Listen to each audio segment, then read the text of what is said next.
It is 2 a.m. The room is dark, except for the monitor. There is a cursor blinking on a black screen. It has been blinking for 6 hours. The person staring at it has not eaten since noon. They have read the same 40 lines of code so many times that the words have stopped looking like words. They know the bug is in there somewhere. They can feel it. A single wrong assumption, a single character out of place, a single moment where the machine does exactly what it was told instead of what was meant, and the whole system falls apart. This moment, this specific 2 a.m. staring at the cursor moment, happens millions of times a day across every time zone on the planet, in server rooms and home offices and coffee shops and university labs, in teams building medical devices and solo developers fixing a shopping cart bug and engineers at aerospace companies trying to understand why the simulation keeps producing the wrong number. That gap. The gap between what you want a machine to do and what it actually does. That gap is not a bug in software engineering. That gap is software engineering. The entire profession exists inside it.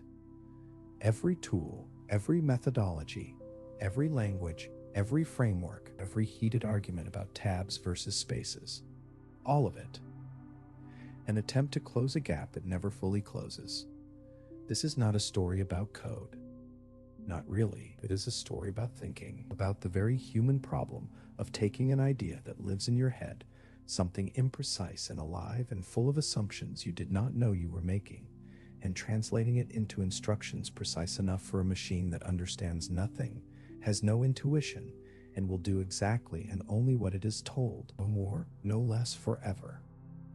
That translation problem is one of the hardest things humans have ever tried to do systematically, and the field built around solving it is younger than most people alive today. Before software existed, the word program meant something physical. When ENIAC came online in 1945, the most powerful computing machine ever built at that point, programming it meant walking into the room with it. The machine occupied the floor space of a small house. It contained 18,000 vacuum tubes and weighed 30 tons. To change what it was computing, you changed the machine itself. Technicians spent days rewiring cables, resetting switches, reconfiguring physical connections. The program was not something you wrote. It was something you built with your hands inside the machine. This was not a minor inconvenience. It was a fundamental limitation. A machine that takes 2 days to reprogram is not a general-purpose tool. It is an extraordinarily expensive single-purpose calculator that happens to be reprogrammable if you are patient enough. The idea that changed everything was almost embarrassingly simple in hindsight. John von Neumann articulated it in a 1945 report that became one of the most consequential documents in the history of technology. Instead of wiring the program into the machine, store it in memory, the same memory that holds the data. Then the machine can read its own instructions, execute them, and move to the next one, all at electronic speed. No rewiring, no technicians, just a program sitting in memory waiting to run. This was the stored program concept, and it transformed the machine from a calculator into something genuinely new. A device that could be any machine you could describe to it in instructions. The moment that concept became real hardware, software became a thing that could exist. Not a physical configuration, but an idea. A set of instructions, something you could write, copy, share, modify, and run on any compatible machine. The physical and the logical had separated. And from that separation, the entire profession would eventually grow. Software has no mass. You cannot hold it. It does not rust, does not wear out, does not take up space in any physical sense. If you copy it perfectly, the copy is indistinguishable from the original. If you delete it, nothing physically disappears. It is, by any ordinary definition of the word, not a thing. And yet software crashes planes. Software runs the machines that monitor patients in intensive care units. Software decides whether your credit card transaction goes through, whether the traffic lights change, whether the insulin pump delivers the right dose. Software is the invisible infrastructure of modern civilization, and it is made of nothing more substantial than arrangements of ones and zeros encoding instructions that tell transistors when to switch on and off. This is philosophically strange. Hardware wears out. A transistor degrades. A hard drive accumulates bad sectors. But software does not degrade from use. A program that runs correctly today will run identically a decade from now on the same hardware. Software's failure modes are not physical. They are logical. They are places where the instructions do not capture the intention correctly, where an assumption turns out to be wrong, where two parts of the system interact in a way nobody anticipated.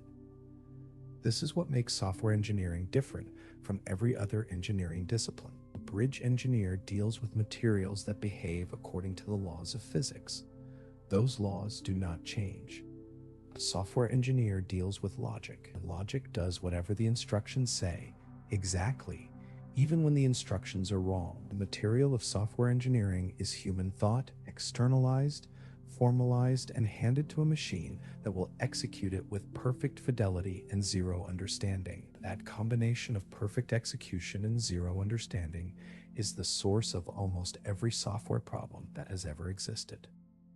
The first people who did what we would now recognize as software engineering were not called software engineers.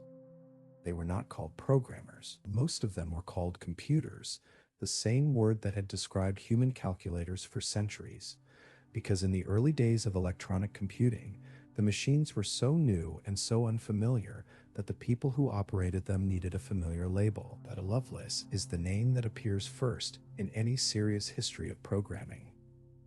In 1843, translating an Italian mathematician's notes on Charles Babbage's analytical engine, she added her own annotations. Those annotations were longer than the original paper. In them, she wrote what is widely considered the first algorithm intended for execution by a machine, a step-by-step procedure for calculating Bernoulli numbers. She also wrote something that would take a century to fully appreciate.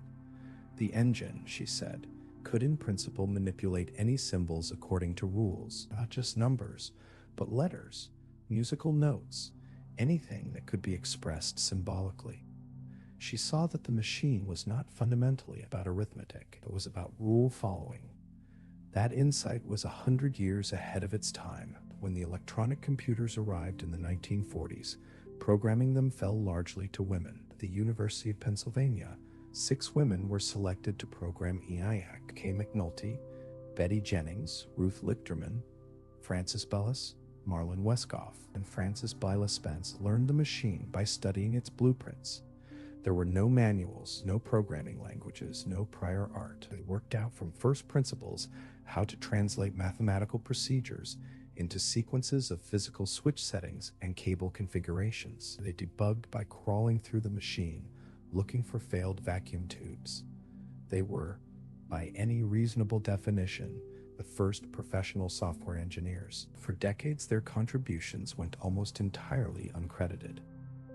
Grace Hopper came slightly later, but lasted longer in the field. A naval officer and mathematician, she worked on the Harvard Mark I, and later helped develop some of the earliest compilers. She had a particular conviction that would sound obvious in retrospect, but was genuinely radical at the time.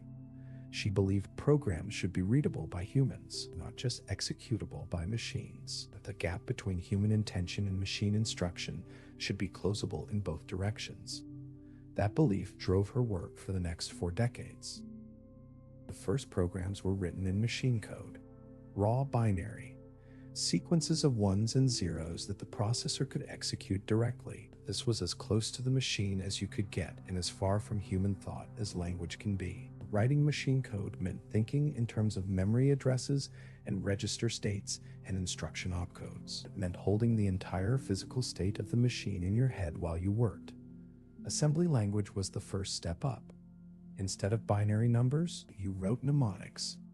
ADD instead of 0, 0, 0, 0, 1, 1. Instead of 1001, an assembler program translated those mnemonics into machine code automatically. This was already a conceptual breakthrough, a program that translates your instructions into lower-level instructions. the first layer of abstraction between human thought and machine execution, but assembly was still tied to the specific architecture of the machine.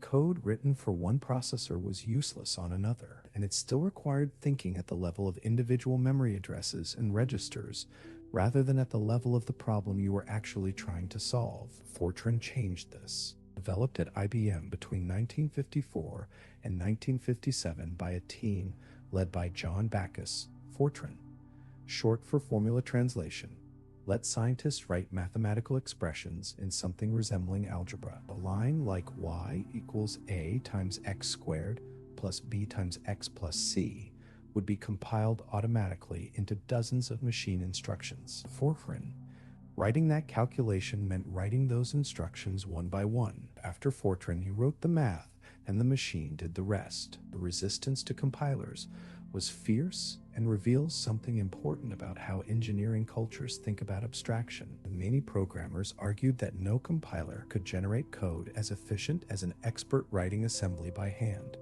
They were right, in the narrow sense. Early compilers did produce somewhat inefficient machine code, but they were missing the larger point. The constraint on software development was not machine efficiency, it was human time and human error. A program written in FORTRAN in one day that ran slightly slower than hand-optimized assembly was more valuable than hand-optimized assembly that took 3 weeks to write and contained a subtle error in line 847 that would not appear until the program was run on a dataset nobody had tested yet. Efficiency of execution had been the wrong thing to optimize for. What needed to be efficient was the process of turning human intention into working instructions. By the mid-1960s, programs were getting longer, and the way they were written was becoming a serious problem. The culprit had a name, the GOTO statement. GOTO was simple. It said jump to this other location in the program and continue from there. It could jump forward, jump backward, jump sideways across the logic of the program, and in the hands of a programmer under deadline pressure, trying to patch an unexpected edge case, GOTO was irresistible. Just jump around the problem, handle it over there, patch it here, add another jump. The result was code that became known as spaghetti code, programs where the flow of execution wound and looped and jumped so many times that no single person could hold the entire logic in their head. Programs that worked under the conditions they had been tested under and failed unexpectedly under conditions nobody had thought to test. Programs that were essentially impossible to modify without introducing new failures, because the dependencies between different parts were so tangled that touching one piece vibrated everything else. In 1968, a Dutch computer scientist named Edgar Dijkstra wrote a short letter to the communications of the ACM. Its title was GOTO Statement Considered Harmful. It argued that the GOTO statement should be abolished from higher-level programming languages entirely. The measure of a programmer's quality, Dijkstra wrote, was inversely proportional to the density of GOTO statements in their code. The letter ignited a debate that lasted years. Programmers who had built careers on GOTO-heavy code did not appreciate being told their work was harmful. But Dijkstra was not making an aesthetic argument. He was making a claim about human cognition. He argued that a programmer could only reason correctly about code whose structure corresponded to their mental model of what the program was doing. And the structure of spaghetti code corresponded to nothing a human mind could hold cleanly. The alternative was structured programming, code organized into clear blocks, conditionals with explicit beginnings and endings, loops that entered at the top and exited at the bottom. Functions that did one thing. The structure of the code should mirror the structure of the reasoning. That principle, obvious as it sounds now, was the foundation on which every readable program ever written has been built. Most people who use software every day have no mental model of what happens between pressing a key and something appearing on a screen. The gap feels instantaneous. It is not. It is a cascade of translations, each one converting something human readable into something the machine can act on, moving down through layers of abstraction until you reach the only language the hardware actually speaks, ones and zeros. Electricity on or off. Start with a single line of Python. Something simple. Print hello world. You type it. You press enter. What happens next happens in milliseconds and involves more steps than most people realize. First, the Python interpreter reads that line. It checks that the syntax is correct, that the words are arranged in a way Python understands. Then it compiles it not into machine code directly, but into something called bytecode, an intermediate representation that the Python virtual machine can execute. The virtual machine is itself a program written in C running on your operating system. It takes the bytecode instruction for print and translates it into a series of calls to the operating system. The operating system receives those calls and translates them into instructions for the hardware. The hardware ultimately is a processor switching billions of transistors on and off according to those instructions, sending electrical signals to the display driver, which tells the monitor which pixels to light up, which produces the letters HELLO space WORLD on your screen. That entire chain, from the 9 characters you type to the 11 characters on screen, happens in a fraction of a second, and every single step in that chain was built by software engineers who had to understand both the layer above them and the layer below them well enough to build a reliable bridge between the two. This is what abstraction actually means in practice. Not a theoretical concept. A real chain of translations, each one hiding the complexity of everything beneath it and presenting something cleaner to the layer above.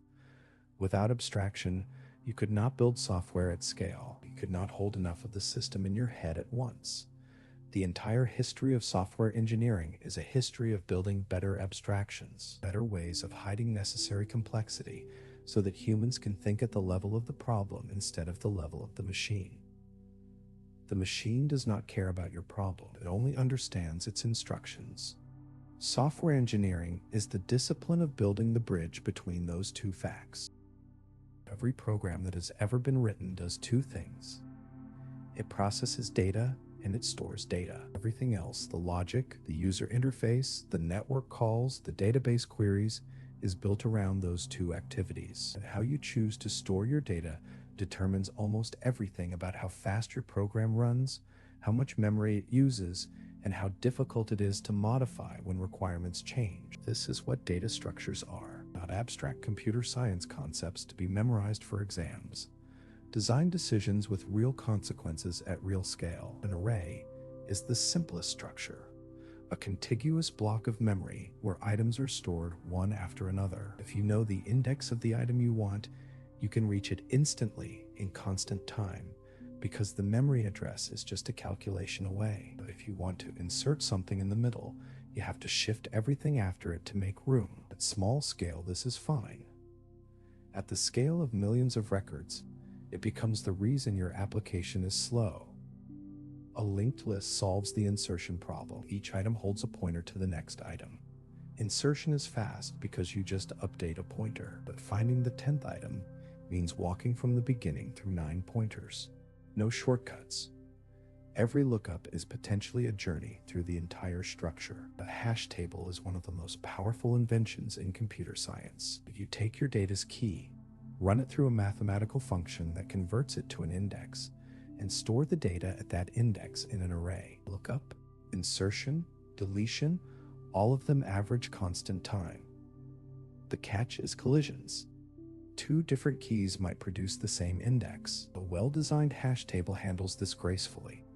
A poorly designed one or a malicious input specifically crafted to produce collisions can turn a constant time operation into a linear one and bring a server to its knees. This is not hypothetical. It has happened to production systems handling real traffic. Trees organize data hierarchically. A binary search tree keeps smaller values to the left and larger values to the right, recursively, at every node. Search works like the binary search algorithm, eliminating half the remaining possibilities at every step, but only if the tree stays balanced. Feed sorted data into a naive binary search tree, and it degrades into a linked list, tall and thin, with all the performance characteristics of the worst case. Graphs are the structure underneath almost everything interesting. Road networks, social networks, dependency graphs in software packages, the link structure of the web. A graph is just nodes and edges, but the algorithms that operate on graphs, finding shortest paths, detecting cycles, determining connectivity are some of the most practically important algorithms ever developed. The choice of data structure is not a detail. It is an architectural decision. Get it wrong early, and you will pay for it for the life of the system. An algorithm is a precise, finite sequence of steps that solves a problem. The word predates computers by centuries, derived from the name of a 9th century Persian mathematician whose work on arithmetic shaped European mathematics for hundreds of years. But as computers arrived, algorithm design became its own discipline, because with machines that could execute millions of operations per second, the question of how many operations a solution required became a question with real economic and practical consequences. Consider sorting. You have a list of 1 million items and you need them in order. Bubble sort, the simplest approach, works by repeatedly comparing adjacent elements and swapping them if they are in the wrong order. It is correct, it eventually produces a sorted list. But on 1 million items, it requires on the order of 1 trillion operations. On modern hardware, 1 trillion operations takes a meaningful amount of time, long enough to matter. Merge sort takes a different approach. Split the list in half, sort each half, merge the 2 sorted halves by repeatedly taking whichever front element is smaller. Because you keep having the problem, the total work grows not as the square of the list size, but as the list size times the logarithm of the list size. On 1 million items, that is roughly 20 million operations instead of 1 trillion. Same correct answer. 50,000 times less work. That difference is what big O notation captures. O of n squared versus O of n log n. At small scales, these distinctions barely matter. The Google scale, where every millisecond of processing time across billions of requests translates into real energy consumption and real infrastructure cost. The difference between a quadratic algorithm and a linear arithmetic one is the difference between feasible and impossible. The traveling salesman problem puts this in stark terms. Given a set of cities, find the shortest route that visits each one exactly once. With 10 cities, brute force checks around 3.5 million possible routes. Manageable. With 20 cities, it checks over 1 trillion. Difficult. With 50 cities, the number of possible routes exceeds the number of atoms in the observable universe. No computer that will ever exist can check them all. Nobody has found a polynomial time algorithm for the traveling salesman problem. Nobody has proven one cannot exist. This open question about whether problems that are easy to verify are also easy to solve, the P versus NP problem, is the deepest unsolved problem in computer science, and it sits at the foundation of every algorithm design decision anyone makes. Efficiency is not a preference. At scale, it is the difference between a product that works and one that does not. In October 1968, a group of roughly 50 scientists, mathematicians, and engineers gathered in Garmisch, Germany, for a conference funded by NATO. The conference had a title that was itself a provocation: Software Engineering. The word engineering was chosen deliberately, and not everyone was comfortable with it. The context was a crisis. Software projects were failing, not occasionally, routinely. They were delivered late, over budget, riddled with errors, and often abandoned before completion. The hardware side of computing was advancing with astonishing speed. The software side was not keeping up.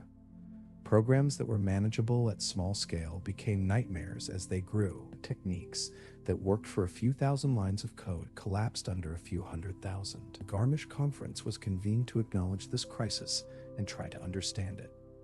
The participants called it the software crisis. They argued that software development needed to become an engineering discipline, one with rigor, with systematic methods, with professional accountability.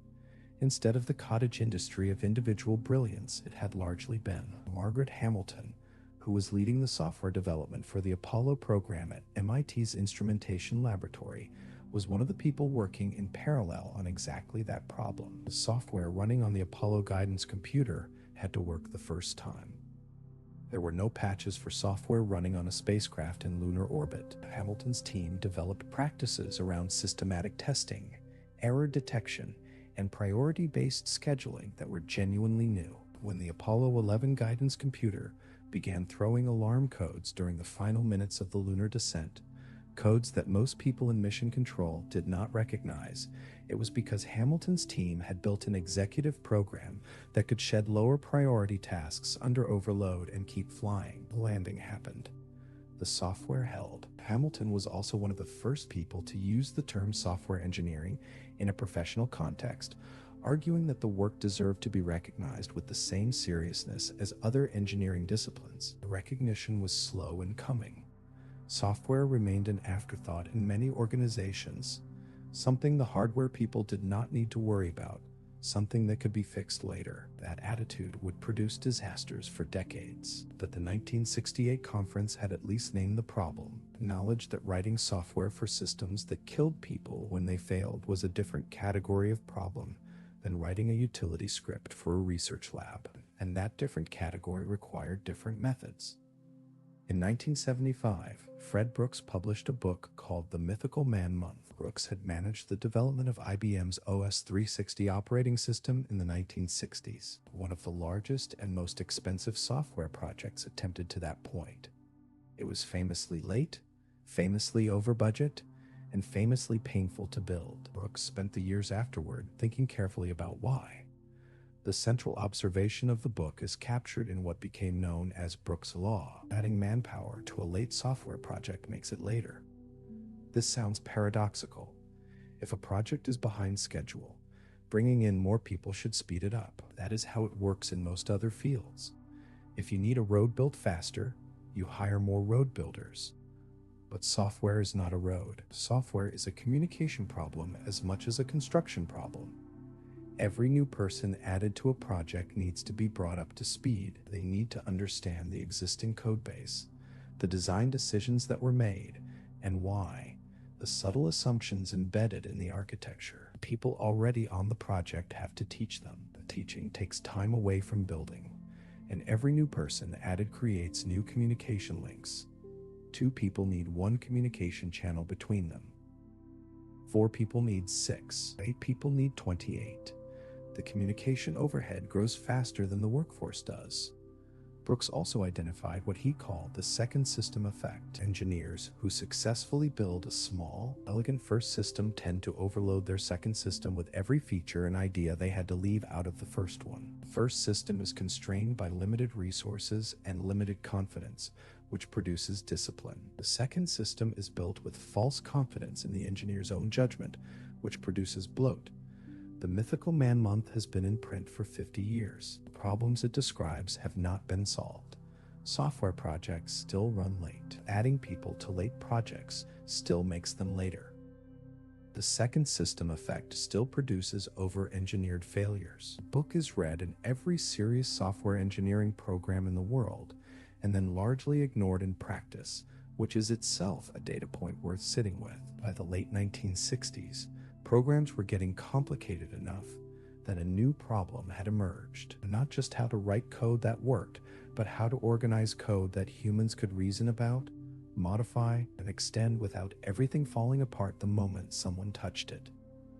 The answer that eventually took over the industry was object-oriented programming. The idea did not arrive fully formed. It grew from a language called Simula, developed in Norway in the mid-1960s by Ole Johan Dahl and Kristen Nygaard, who were trying to write programs that simulated real-world systems. Ships in a harbor, customers in a queue. They noticed that their simulations were easier to write when they could group related data and behavior together into a single unit that represented a real-world thing, a ship object that knew its own position and speed and could respond to commands.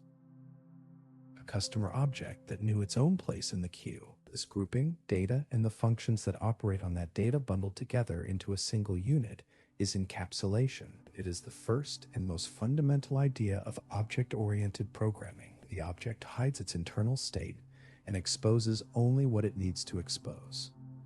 The outside world interacts with it through a defined interface. What happens inside is the object's own business. From Simula, the ideas traveled to Xerox PARC, where Alan Kay and his team built Smalltalk in the early 1970s. Kay had a vision of computing that was almost biological.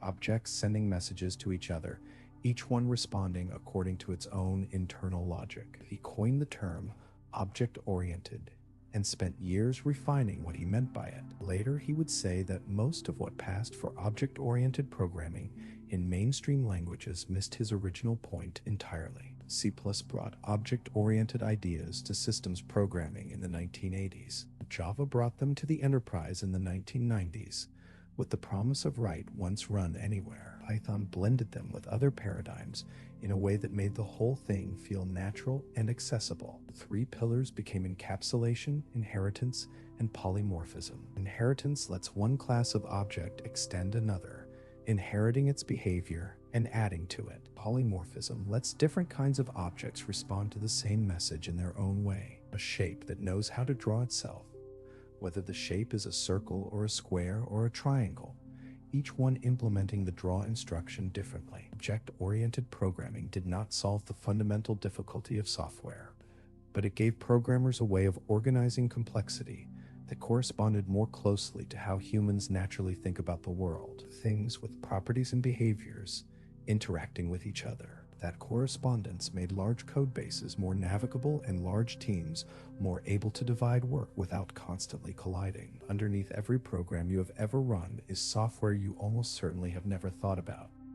The operating system, the layer that sits between your hardware and everything else, managing the physical resources of the machine and presenting every program running on it with the polite fiction that it has the machine to itself. The operating system has several fundamental jobs.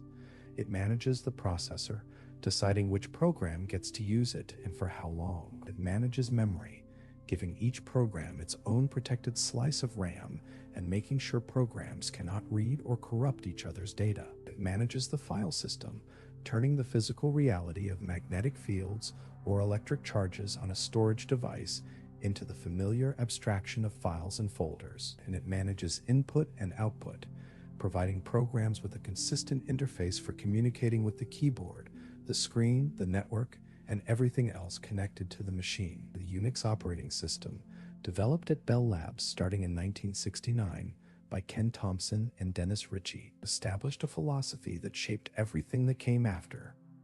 Do one thing and do it well. Build small, simple tools that each solve one problem cleanly. Connect those tools together by piping the output of one into the input of another. Compose complexity from simple, reliable parts. Unix also introduced the concept of everything is a file. Network connections, hardware devices, processes, all of them exposed to programs through the same file interface. Read from a file. Write to a file. The interface was consistent regardless of what was on the other end. That consistency made the system composable in ways that monolithic operating systems were not. From Unix came Linux, created by Linus Torvalds in 1991 as a free open-source alternative. Linux now runs most of the internet's servers, most Android phones, and most of the world's supercomputers. Mac OS traces its lineage through BSD, another Unix descendant. Even Windows absorbed Unix concepts over decades of development. The software stack is the full tower of layers from hardware to application, transistors to logic gates to processor to operating system to runtime to application to user interface. Software engineers work somewhere in that tower. Understanding the layers below you, even if you never touch them directly, is the difference between an engineer who knows what their system can do and one who is perpetually surprised by what it cannot. Nobody talks about debugging the way they talk about building. The conference talks are about elegant architectures and clever algorithms. Blog posts are about new frameworks and new paradigms. The mythology of software engineering is about creation, but experienced engineers know a different truth. Most of what software engineering actually looks like, day to day, hour to hour, is reading broken things. Understanding why a system that should work does not, finding the place where reality diverged from intention and closing the gap. A study often cited in software engineering circles suggests that developers spend roughly half their time debugging. Some studies put it higher. The number varies by role and organization, but the direction is consistent. Building is the visible half of the work. Debugging is the hidden half that makes building possible. The term bug entered engineering vocabulary through Grace Hopper's team. In 1947, a moth was found trapped in a relay of the Harvard Mark II computer, causing a malfunction. The team taped it into the logbook and wrote first actual case of bug being found. The word itself was already used informally before that moment, but the logged moth gave the metaphor a physical anchor it has never lost. Bugging has a particular psychology. It requires holding two models simultaneously: the model of what you believe the code does, and the model of what the code is actually doing. The bug lives in the gap between those two models. The gap exists because of a wrong assumption somewhere, held by someone, at some point during the system's construction. Finding the assumption means questioning beliefs that felt certain when the code was written. There is a technique called rubber duck debugging. You explain your code, line by line, to an inanimate object, a rubber duck on your desk. The act of articulating the logic out loud, forcing yourself to make your assumptions explicit, frequently reveals the flaw before you finish the explanation. The duck does nothing. The articulation does everything. It is a technique that works because most bugs are not in the code. They are in the reasoning about the code.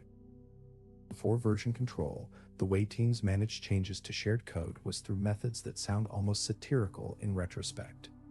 Emailing files to each other, naming files final, then final v2, then final actual final, then final US this on, keeping a shared folder on a network drive, and hoping nobody edited the same file at the same time. Taking turns, literally taking turns, one person at a time, with a physical sign-out sheet. These methods worked when programs were small and teams were tiny. As both grew, they became catastrophic. The moment two engineers edited the same file simultaneously, one of their changes would be lost when the other saved. There was no history, no way to see what had changed, when, or why. No way to undo a change that turned out to be a mistake. No way to experiment without risking the working version of the system. Early version control systems like CVS and then Subversion solved the central problem. They kept a history of every change made to every file. They allowed multiple people to work on the same codebase simultaneously and merge their changes together. They were a genuine improvement and a genuine relief. Then in 2005, Linus Torvalds, already famous for creating Linux, became frustrated with the version control system the Linux kernel project was using after a licensing dispute made it unavailable. He spent roughly 2 weeks building a replacement. He called it Git. Git was architecturally different from its predecessors. It was distributed. Every copy of a repository contained the full history. There was no single central server that had to be available for work to happen. Engineers could commit changes, create branches, and work entirely offline, then synchronize with others when convenient. Branching in Git was fast enough to be used routinely. You could create a branch for every feature, every bug fix, every experiment. Work on it in isolation. Merge it back when it was ready. The main codebase stayed stable while development happened in parallel across dozens of branches simultaneously. Git is now the standard. GitHub, built on top of it, became the center of gravity for open source development. Pull request, a formal mechanism for proposing changes and requesting review before they are merged, became the fundamental unit of collaborative software development. An entire culture of code review with its own norms and practices and arguments grew from that one workflow. On June 9, 1985, a radiation therapy machine called the Therac-25 delivered a massive overdose of radiation to a patient in Marietta, Georgia. The patient died months later from radiation injuries.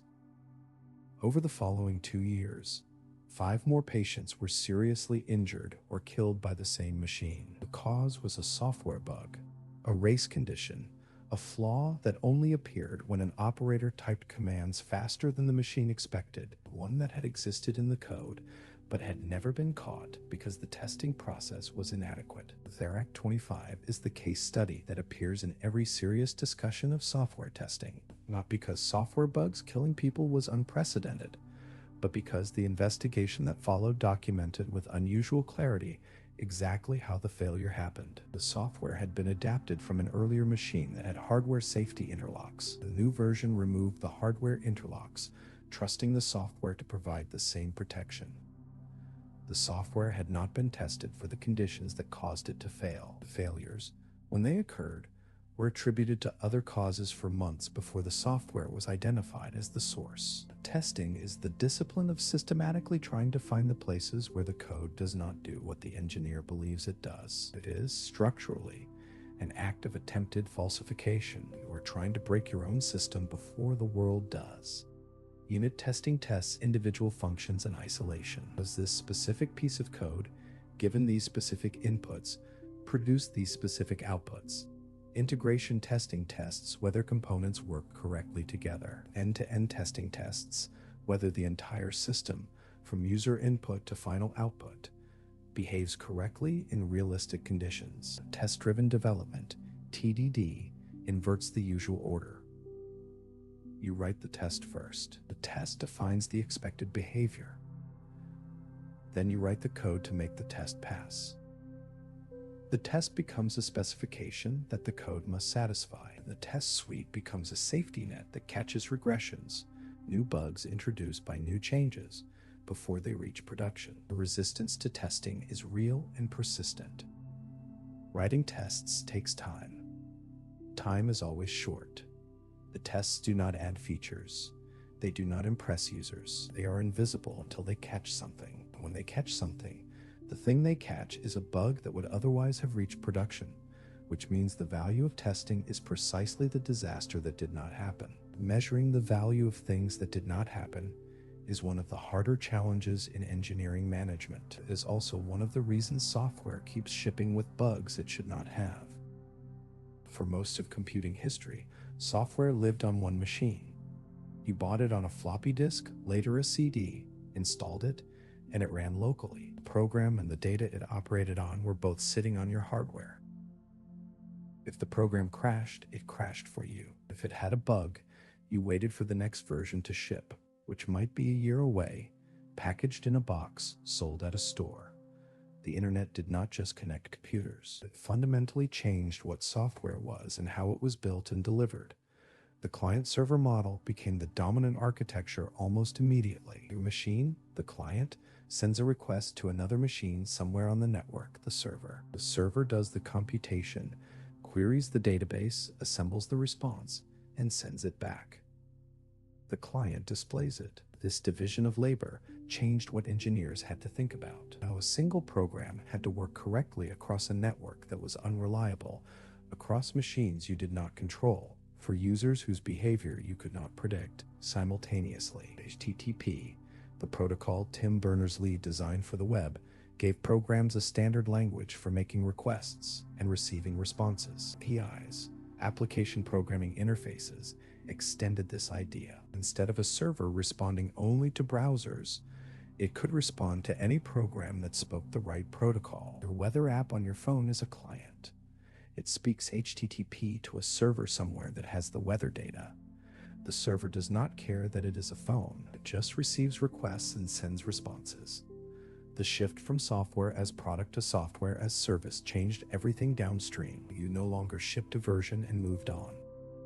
You ran a service continuously for users who expected it to be available at all times. Bugs could be fixed and deployed in hours instead of months. Features could be tested on subsets of users before rolling out to everyone. The relationship between the engineers who built the software and the people who used it became continuous rather than transactional. This also meant that software could fail in new ways, not just crashing on one user's machine, but failing for millions of users simultaneously. The stakes of a deployment went up. The discipline of keeping systems running, of monitoring, of incident response, of rolling back bad changes quickly became as important as the discipline of writing the code in the first place. There is a saying among experienced engineers: the application is temporary, the data is forever. Products get rewritten.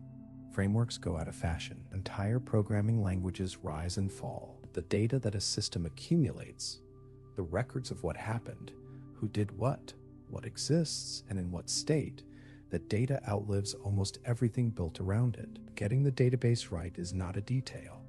It is frequently the most consequential architectural decision a software system makes. Edgar Codd, working at IBM in 1970, published a paper that defined the relational model, organized into tables, rows, and columns.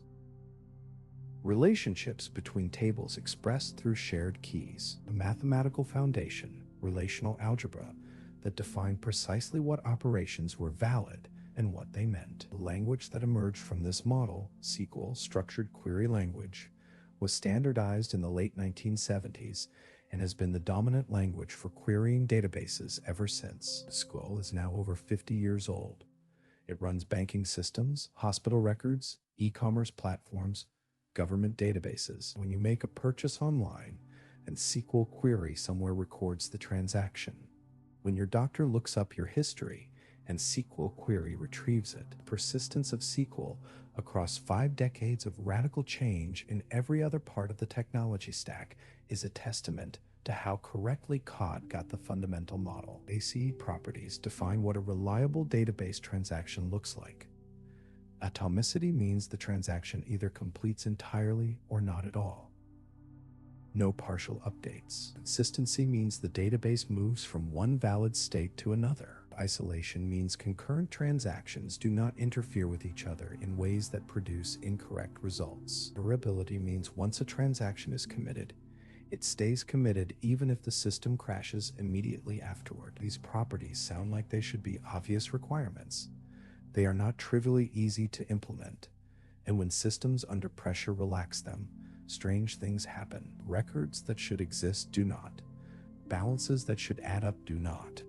Events that should have happened in one order appear to have happened in another. Most data corruption incidents in production systems trace back to somewhere that AC guarantees were not maintained, either through a bug in the application logic or a deliberate architectural trade-off that turned out to have been the wrong trade. NoSQL databases emerged in the late 2000s from companies like Google and Amazon that were operating at scales where traditional relational databases struggled. They traded some of the relational model's guarantees for horizontal scalability, the ability to distribute data across thousands of machines. The trade-off was real, and the debates about when it was the right trade-off were fierce and continue today. The answer, as with most architectural decisions, depends entirely on what you are building and what you cannot afford to get wrong. Building software that works for one user is a solved problem. Building software that works for 1 million simultaneous users across multiple continents with no single point of failure, while remaining fast enough that users do not notice the complexity underneath, is a different category of problem entirely. It is the problem of system design, and it is where software engineering starts to feel less like programming and more like architecture. The naive approach to scaling is vertical scaling. When your server cannot handle the load, get a bigger server, more memory, faster processors, more storage. This works up to a point, but there is a physical ceiling on how large a single machine can be, and a large single machine is also a single point of failure. When it goes down, everything goes down. Horizontal scaling distributes the load across multiple machines. Instead of one large server, you have 10 smaller ones. A load balancer sits in front of them, receiving incoming requests and distributing them across the pool. If one server fails, the load balancer stops sending it traffic and the others absorb the difference. The system degrades gracefully instead of failing catastrophically. Caching is one of the most powerful tools in a system designer's toolkit. If a particular piece of data is requested frequently and does not change often, store a copy of it somewhere fast, closer to where it is needed, so you do not have to recompute or refetch it every time. Memory is faster than disk. A server close to the user is faster than a server on the other side of the world. Content delivery networks, CDNs, push static content to servers distributed geographically around the globe so that a user in Tokyo gets images served from Tokyo rather than from a data center in Virginia. Message queues decouple the parts of the system that produce work from the parts that process it. Instead of the web server directly calling the image processing service when a user uploads a photo, it puts a message in a queue. The image processing service reads from the queue at whatever rate it can handle. The web server does not have to wait. Two services are isolated from each other's failures and load spikes. The CAP theorem, proven by Brewer, states a hard limit on what distributed systems can guarantee. Consistency, meaning all nodes see the same data at the same time. Availability, meaning every request receives a response. Partition tolerance, meaning the system keeps working even when network communication between nodes fails. In a distributed system, network partitions are not hypothetical. They happen. And when they do, you must choose between consistency and availability. You cannot have both. Every distributed system designer eventually has to decide for their specific system which one they can less afford to sacrifice. These are not academic trade-offs. They are decisions made in design documents and architecture meetings that determine what failures users experience years later when the system encounters conditions nobody fully anticipated.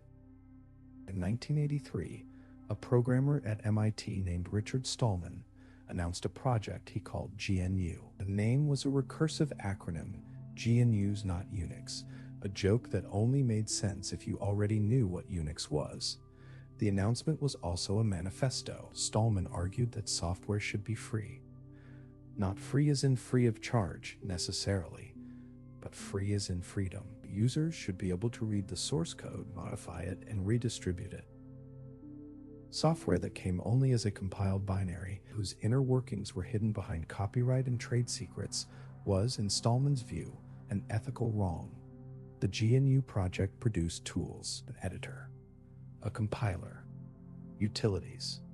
It was building the components of a complete operating system, but the kernel, the core, was not finished. In 1991, a 20-year-old computer science student in Helsinki named Linus Torvalds posted a message to a news group. He was working on a free operating system kernel as a hobby project. Nothing serious, he wrote. It was something he was doing for fun. He called it Linux. Linux and GNU combined into a complete free open-source operating system. Anyone could download the source code. Anyone could modify it. Anyone could contribute changes back. The development model was unlike anything that had come before. Thousands of volunteers, coordinating through mailing lists, and later through version control systems, building and maintaining a system that ran, eventually, on most of the internet's servers. Apache became the dominant web server, open source. MySQL became one of the most widely used databases, open source. Python, Ruby, PHP, the languages that powered the early web, all open source. The infrastructure of the internet was built largely from software that anyone could read, modify, and improve. The business model question, how do you make money from software you give away, produced several answers. You sell support. You sell hosted versions. You build proprietary products on top of open foundations. Red Hat built a billion-dollar company selling support contracts for Linux. Google built its entire infrastructure on open-source software and then open-sourced many of its own tools in return. The open-source ecosystem and the commercial software industry found an uneasy but functional coexistence, each dependent on the other in ways neither fully acknowledged. In the beginning, software projects were managed like construction projects. You gathered requirements. You wrote a specification. You designed the system, you built it, you tested it, you delivered it, each phase completed before the next began, the whole process flowing in one direction like water down a slope. Waterfall, it was called, and it seemed logical. You would not start building a bridge before you had finished the design. The problem was that software is not a bridge. A bridge's requirements do not change while it is being built. The physics of steel and concrete do not change. The customer does not look at the half-finished bridge and say, actually, we need it to go in a different direction. But software customers do exactly that. They see the half-finished system and realize that what they asked for is not quite what they needed. The world changes while the software is being built, and the specification written 6 months ago no longer describes the right thing to build. Waterfall's response to this was to demand better specifications up front. If the requirements are precise enough and complete enough, the software can be built to match them, but requirements can never be precise and complete enough because the people writing them do not fully know what they need until they see something working. This is not a failure of imagination. It is a fundamental property of complex systems. You cannot fully specify what you want until you have seen something close enough to evaluate. In February 2001, 17 software developers gathered at a ski resort in Snowbird, Utah. They were practitioners of various lightweight development methods that had been emerging through the 1990s as responses to Waterfall's failures. They produced a document called the Agile Manifesto, 4 values: individuals and interactions over processes and tools, working software over comprehensive documentation, customer collaboration over contract negotiation, responding to change over following a plan. Agile did not replace discipline with chaos. It replaced the illusion of upfront completeness with honest acknowledgement of uncertainty. Build something small. Show it to the people who will use it. Learn from what they say. Adjust. Build the next small thing. The cycle, called a sprint in Scrum, one of the most widely adopted Agile frameworks, typically runs 2 weeks. Every 2 weeks, something working. Every 2 weeks, a chance to learn and correct course. The transformation of the software industry by Agile methods was real and significant. It was also frequently misunderstood and misapplied. Agile became a word attached to processes that bore little resemblance to the manifesto's values. Early stand-ups without the collaboration they were meant to enable. Sprints without the reflection that made them useful. The word without the substance, which is itself a lesson about the distance between a good idea and its implementation. On the evening of November 2nd, 1988, a graduate student at Cornell named Robert Morris released a program onto the internet. He later said he intended it as an experiment, a way to measure how large the internet had grown. What he released was the first worm to gain widespread attention, a self-replicating program that spread from machine to machine by exploiting vulnerabilities in Unix systems. Within hours, it had infected somewhere between 6,000 and 60,000 machines, a significant fraction of the entire internet at the time. Infected machines slowed to a crawl as the worm consumed their processing resources, spawning copies of itself faster than administrators could stop it. The Morris worm, as it became known, was a demonstration of something that security researchers had understood theoretically, but the broader computing community had not yet absorbed. Connected systems are only as secure as their weakest point, and their weakest points are rarely where anyone is looking. Security is not a feature you add to software after it is built. It is a property that has to be designed in from the beginning, because the cost of fixing security flaws compounds dramatically with time. A vulnerability caught during design costs almost nothing to fix. The same vulnerability caught after deployment, after it has been exploited, after data has been stolen or systems have been compromised, costs orders of magnitude more in money, in reputation, in human consequences. SQL injection is one of the oldest and most persistent vulnerabilities in web applications. A login form that takes a username and password and constructs a database query by concatenating those values directly into the query string can be manipulated by an attacker who enters SQL code as their username. The database executes the attacker's code instead of the intended query. The vulnerability has been understood and documented since the late 1990s.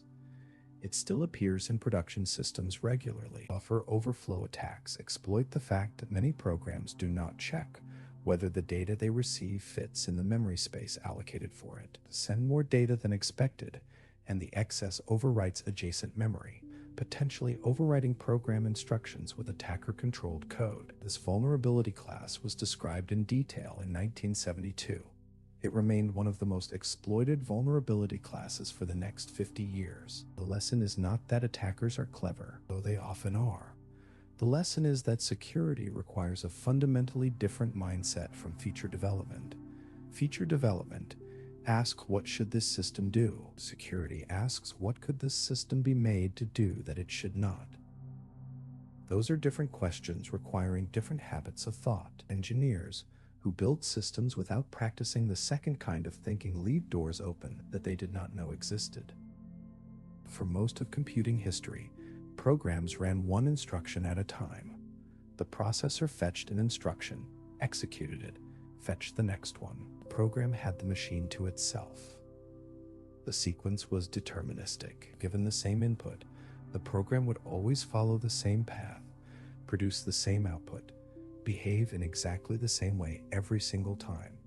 Concurrency broke this when multiple threads of execution run simultaneously, either on multiple processor cores or interleaved on a single core by the operating system. The sequence of operations across threads is no longer deterministic. Thread A and thread B are both running.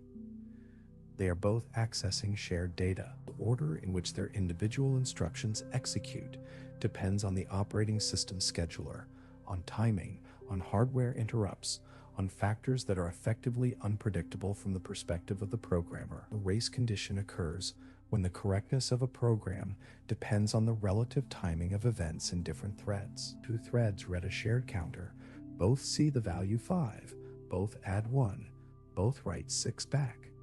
The counter should be 7. It is 6. The increment happened twice, but the effect happened once. On any given run, the race condition may or may not manifest. It depends on timing that varies from run to run. This makes race conditions among the hardest bugs to reproduce and diagnose. A bug that only appears once in a million runs is a bug that almost never appears in testing and then appears constantly in production under real load. Deadlock is the other classic concurrency failure. Thread A holds resource X and is waiting for resource Y. Thread B holds resource Y and is waiting for resource X. Neither can proceed. The system freezes. Nothing crashes.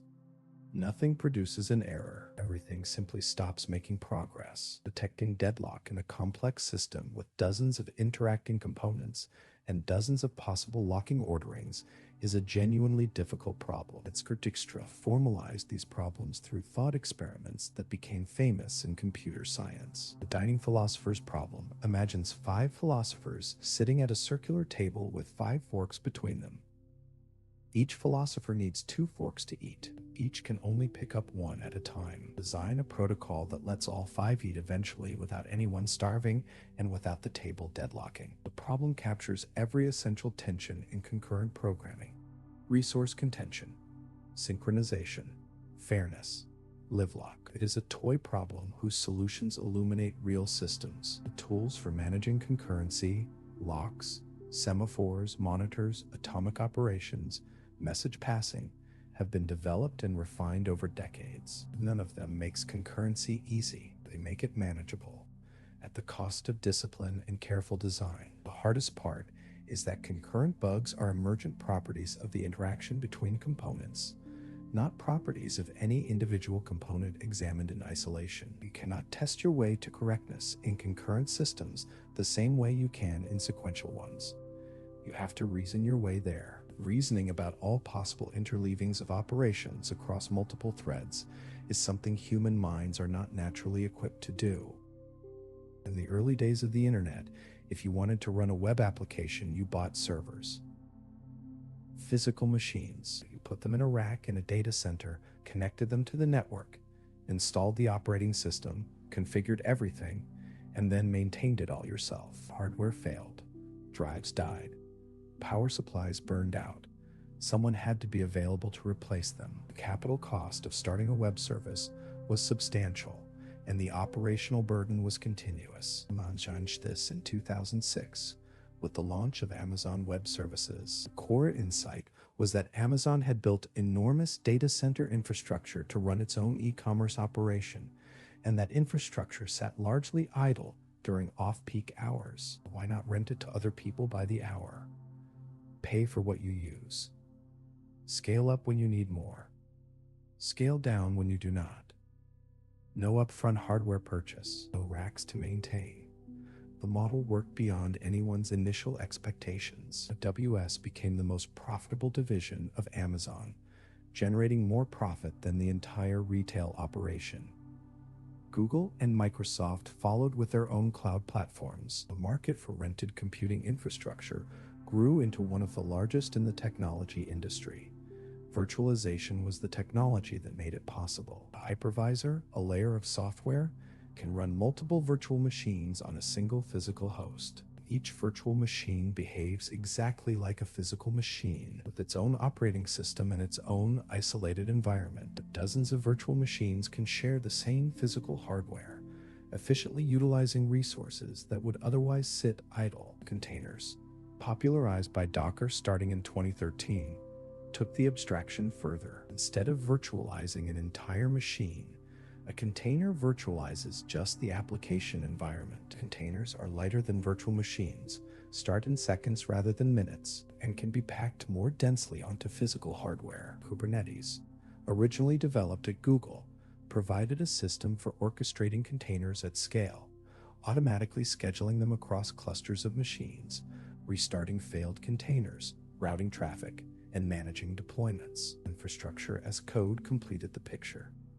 Instead of configuring servers manually, engineers write code that describes the desired state of the infrastructure. The tools read that code and make the infrastructure match the description.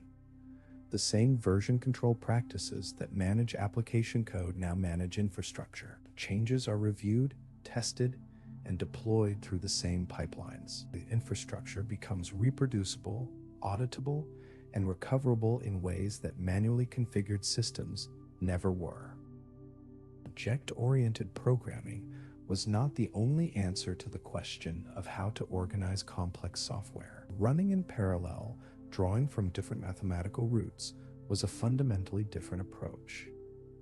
Functional programming and its ideas, long confined to academic languages and specialist communities, have been quietly infiltrating mainstream software development for the past 2 decades. The roots go back to Alonzo Church's lambda calculus, a mathematical formalism that Church developed in the 1930s as a foundation for computation. Church showed that any computable function could be expressed as a lambda, an anonymous function that takes arguments and returns a value. John McCarthy built Lisp in 1958 directly on these ideas, creating the first language where functions were first-class values that could be passed as arguments and returned as results just like any other data. The central idea of functional programming is that functions should be pure. A pure function takes inputs and produces an output and does nothing else. It does not modify any external state. It does not read from a database or write to a file or change a variable somewhere else in the program. Given the same inputs, it always returns the same output. Every time, without exception. This property, called referential transparency, makes programs dramatically easier to reason about. If a function is pure, you can understand it in isolation. You do not need to know the state of the rest of the system to predict what it will do. And if pure functions are easier to reason about, they are also easier to test, easier to parallelize, and easier to compose into larger systems. Immutability is the companion principle. Instead of modifying data in place, functional programs create new data structures with the changes applied. The original remains unchanged. This eliminates entire categories of bugs, particularly the concurrent bugs that emerge when multiple threads modify shared mutable states simultaneously. Languages like Haskell took these ideas to their logical extreme, building entire type systems around the guarantee that functions were pure. Erlang applied functional principles to distributed, fault-tolerant systems and became the language that runs a significant fraction of the world's telecommunications infrastructure. The ideas leaked outward. JavaScript adopted first-class functions and array methods borrowed from functional programming. Python added lambda expressions and list comprehensions. Scala blended functional and object-oriented approaches on the Java virtual machine. Rust built immutability into its core memory model. A paradigm that once seemed academic turned out to contain solutions to problems that the mainstream had been struggling with for decades. For most of computing history, software did what engineers told it to do. The behavior of the system was entirely determined by the rules the engineers had explicitly written. If the engineer had not anticipated a situation, the program had no way to handle it. Intelligence, to the extent that the word applied at all, was the engineer's intelligence, captured in the logic of the code. Machine learning inverted this. Instead of writing rules, you showed the system examples. Here are 10,000 images of cats. Here are 10,000 images of not cats. Adjust your internal parameters until you can reliably tell the difference. The system learned the rules from the data, rather than having the rules written for it. The engineer's job shifted from writing the logic to curating the data and designing the learning process. For most of its history, machine learning was a separate discipline with its own tools, its own pipeline, its own specialists. You trained a model, you deployed it as a service, your application called the service. The boundary between traditional software and machine learning was relatively clean. That boundary has dissolved. Modern applications embed machine learning at multiple layers. Recommendation systems decide what content to show each user. Fraud detection models evaluate each transaction in real time. Search ranking algorithms incorporate hundreds of learned signals. Natural language processing pipelines parse and understand user input. Computer vision systems interpret images and video. Machine learning components are no longer separate services bolted onto the side of an application. They are integral parts of the system's core behavior. This has created new engineering disciplines. ML engineering, the practice of building the infrastructure that trains, evaluates, and deploys machine learning models at scale. MLOps, adapting the operational practices of software engineering to the specific challenges of systems whose behavior emerges from data rather than code. Feature engineering, the craft of transforming raw data into the representations that machine learning models can learn from effectively. It has also created new failure modes. A traditional software bug produces wrong behavior in a deterministic, reproducible way. Find the bug, fix it, verify the fix. A machine learning failure is often statistical. The model works correctly 99% of the time and fails in ways that are hard to characterize and harder to fix, because the behavior is not in the code. It is in the weights, in the patterns learned from data that may itself contain biases and errors that were not visible when the training set was assembled. The engineer who built systems by writing rules is now an engineer who builds systems by shaping the conditions under which systems learn their own rules. The craft has not become less demanding. It has become differently demanding, and the gap between what you intend the system to learn and what it actually learns is a new version of the oldest problem in software engineering. The gap between intention and execution, the same gap that has been there since the beginning. There is a law in software engineering that most managers learn the hard way. Conway's Law, articulated by Melvin Conway in 1967. It states that any organization that designs a system will produce a design whose structure mirrors the organization's communication structure. If 4 teams build a compiler, you will get a 4-pass compiler. If 2 divisions build a product without talking to each other, the product will have a seam exactly where the division is. The architecture of the software reflects the architecture of the people who built it.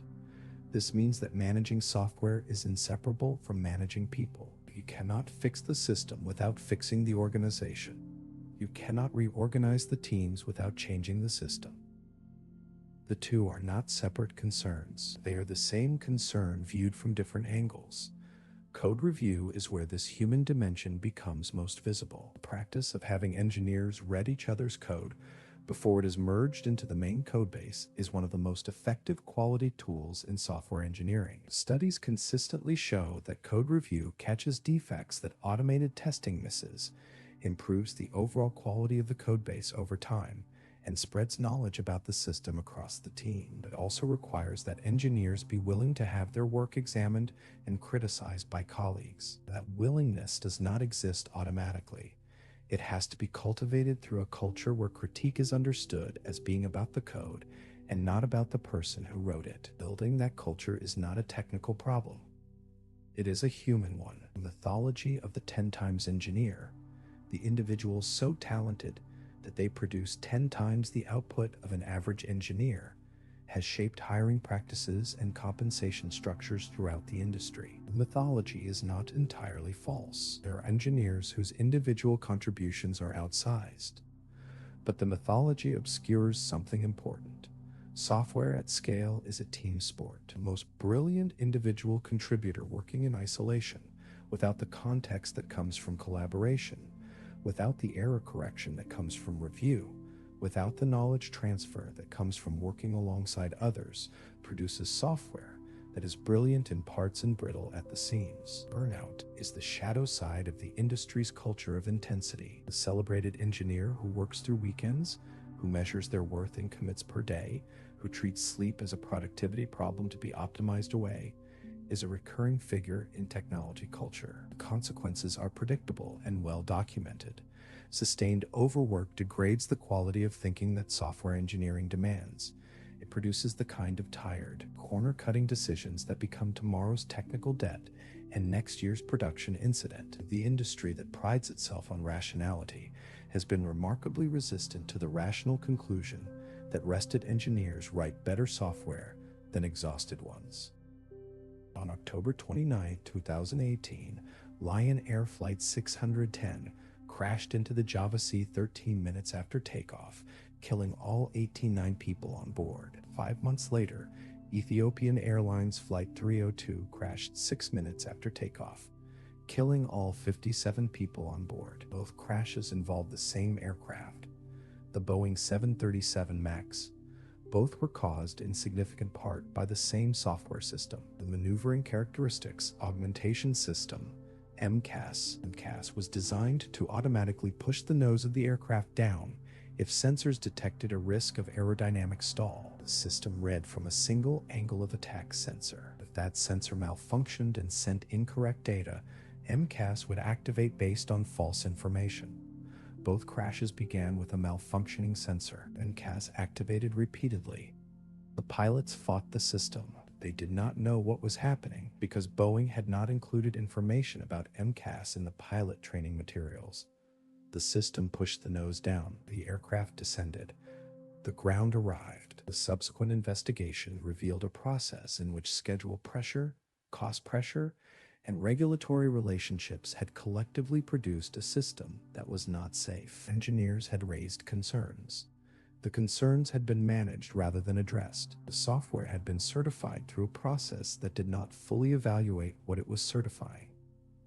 346 people died. The Boeing 737 MAX is the most catastrophic software-related failure in recent history, but it is not an isolated case. The Volkswagen emissions scandal involved software deliberately programmed to detect when the vehicle was being tested and activate emissions controls only during the test. Normal driving produced emissions many times higher than the legal limit.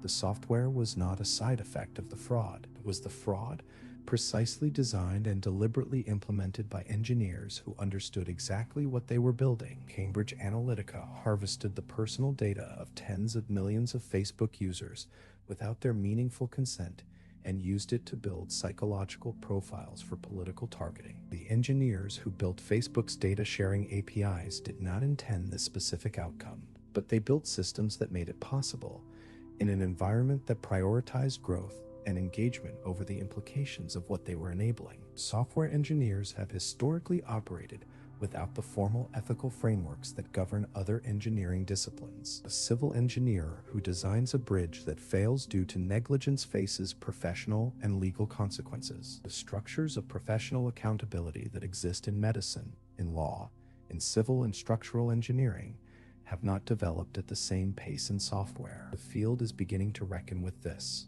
Slowly, unevenly, under pressure from consequences that can no longer be attributed to edge cases and unforeseen circumstances. The reckoning is overdue, and it is not finished.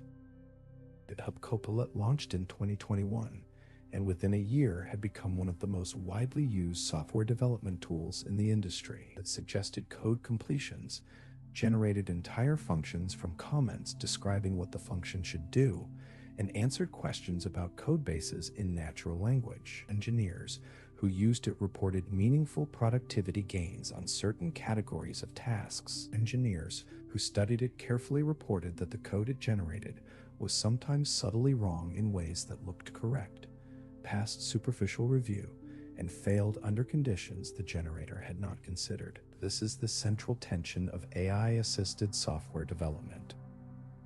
The tools are genuinely useful. They are also genuinely unreliable in ways that are difficult to characterize. A junior engineer who does not know enough to evaluate What the tool produces is, in a precarious position, a senior engineer who uses the tool to accelerate work they understand deeply is in a much stronger one. The tool amplifies existing capability more than it substitutes for missing capability, which means the question of whether AI will replace software engineers is probably the wrong question. A more useful question is what kind of software engineering will matter most in a world where generating plausible code from a description is cheap. Formal verification is the practice of using mathematical proof to guarantee that a program behaves correctly with respect to a formal specification. It has been around since the 1970s.